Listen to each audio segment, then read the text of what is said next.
This fantastic series, friends, of the Daily Daf Yomi. Friends, we're on page 15. We are on Tet Vav already on Masechet Makkot, a phenomenal achievement and a beautiful synagogue here in Ramat Gan by a very, very nice hotel over here to share over some words. Maybe we'll do a short tour right after this video in of itself. But very, very inspirational. I'm surrounded by various different verses, let's just say, especially from the Shivat Minim, the 7 species that Israel is placed for. And in today's page in the Gemara, we are talking about a specific situation, friends, over here, something I believe we spoke about on various occasions before.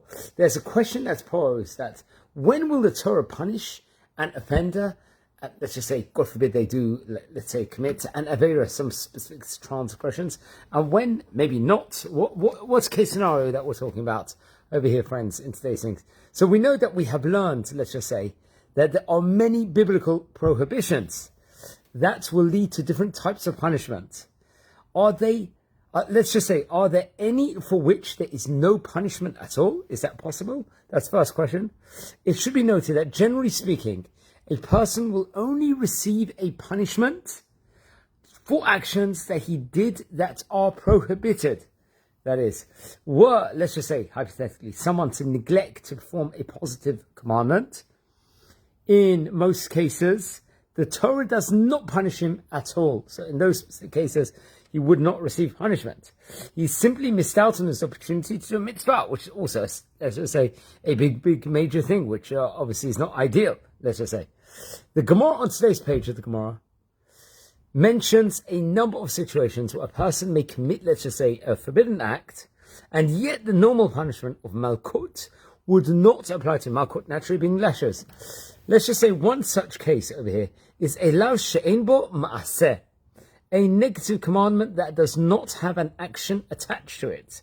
The example that the Gemara actually gives is someone who takes an oath that he will eat a loaf of bread today, and let's just say that then the day passes and he has not eaten the bread.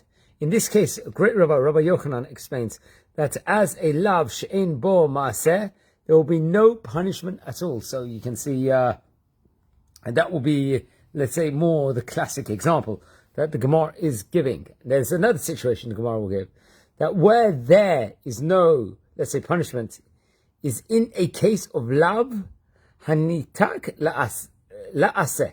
What's that? A negative commandment that must be, let's just say, repaired by the performance of a positive commandment. An example that they will give over here of this is a prohibition against stealing over here, like naturally we learn in Sefer Vayikra, in Parshat Kedoshim, I believe in chapter 19. That is followed by a positive commandment to return stolen property, which also in the book of Vayikra, but in chapter number 5. Let's just say, although the ruling is the same in these two cases, the mechanism, let's just say, behind them differs. In the case of lav she'ein bo ma'aseh, we have a situation that is similar to someone who overlooks a positive commandment.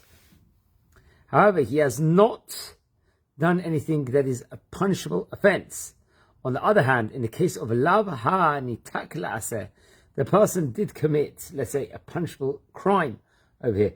But the Torah prefers that a different, more equitable correction be made to the act rather than simply offer a random punishment, let's say, to the offender. Once again, this is from the brilliant notes of Rabbi Adin Steinsaltz.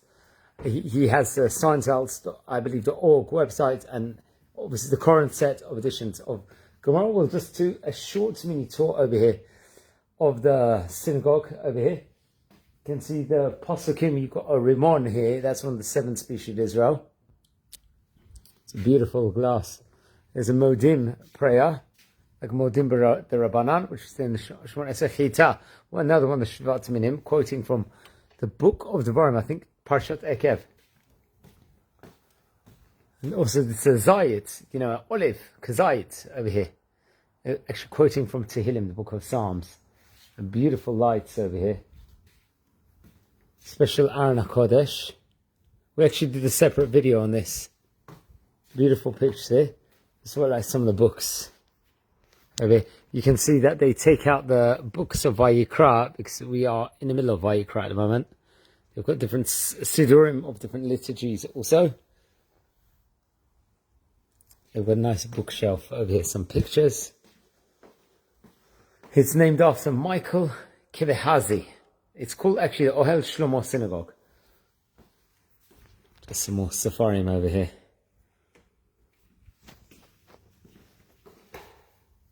So this happens to be a nice entrance. On that note, I wish you all a Isru Chag Sameach, because I'm recording this at the time here of Isru Chag. We just came out of the festival of Passover, and I think it's time I call it a night. Very, very tired. So wishing you all well.